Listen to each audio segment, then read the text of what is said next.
Setiap konflik bersenjata menggambarkan sebuah dinamika antara pihak penyerang dan yang bertahan. Dalam konteks ini, senjata paling efektif digunakan untuk menjalankan peran baik sebagai alat penyerang maupun bertahan. Dalam konten ini, fokusnya adalah perbandingan antara dua jenis senjata dalam konflik modern, yaitu sistem pertahanan udara Iron Dome yang canggih dan roket Qassam 3 yang sederhana. Iron Dome sebagai sistem pertahanan udara yang terkenal didesain secara khusus untuk melumpuhkan roket dan peluru artileri jarak pendek dengan tingkat akurasi yang tinggi. Komponennya mencakup radar deteksi, manajemen pertempuran, dan unit peluncuran rudal yang membentuk serangkaian lapisan pertahanan yang efisien. Setiap baterai Iron Dome dilengkapi dengan 4 peluncur, masing-masing dapat memuat hingga 20 rudal. Namun biaya operasional Iron Dome sangatlah tinggi, mencapai kisaran 15 hingga 2,25 miliar rupiah setiap kali rudal diluncurkan. Di sisi lain, roket Qassam 3 dirancang dengan fokus pada produksi massal dan bahan-bahan sederhana seperti gula, kalium nitrat, urea, dan TNT. Hal ini mengakibatkan harga yang jauh lebih terjangkau, sekitar 9 juta rupiah per unit. Meskipun Iron Dome diklaim efektif dalam menghalau serangan roket, akan tetapi strategi yang digunakan dalam serangan roket Qassam 3 seringkali melibatkan jumlah besar, dengan contoh mencapai 1000 roket setiap serangan.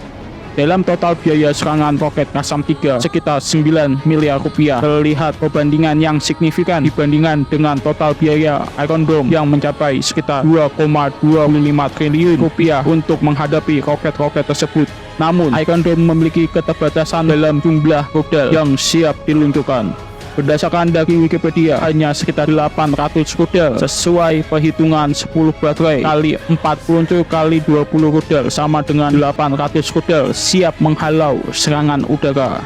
Belum lagi keterbatasan waktu pengisian serta pemasangan sistem rudal yang tidak pernah berubah dan sangat mudah terbaca oleh pihak lawan. Strategi peluncuran roket Qassam 3 bertujuan untuk menekan Iron Dome dengan cara menguras sumber daya dan biaya. Taktik yang digunakan roket Barrage untuk memberikan tekanan lebihan pada Iron Dome yang dapat membuatnya kewalahan dan menciptakan celah dalam pertahanannya. Akibatnya, roket sederhana bisa mencapai sasaran dengan memanfaatkan kelemahan sistem pertahanan udara yang sebelumnya kuat. Serangan massal ini membuat Iron Dome terkendala, di mana dalam serangan yang sangat besar tidak semua roket bisa dihentikan, sehingga beberapa di antaranya berhasil melewati pertahanan tersebut. Dari penjelasan ini, terlihat bahwa taktik dan strategi yang digunakan dalam konflik ini bertujuan untuk mengekspos dan mengeksploitasi kelemahan sistem pertahanan udara yang kuat. Hal ini memaksa pengeluaran sumber daya yang besar dari pihak yang menggunakan Iron Dome, sementara menciptakan situasi di mana serangan sederhana dapat menjadi ancaman serius. Penting untuk memahami bahwa dinamika konflik bersenjata tidak hanya tentang kekuatan senjata, tetapi juga tentang taktik dan strategi yang digunakan untuk mengatasi kelemahan lawan. Dalam kasus Iron Dome dan roket Qassam 3, perbandingan biaya, efektivitas, dan kelemahan masing-masing sistem menyoroti pentingnya pemikiran taktis dalam memanfaatkan kelemahan lawan untuk mencapai tujuan dalam konflik bersenjata. Buat apa mahal kalau masih kopong?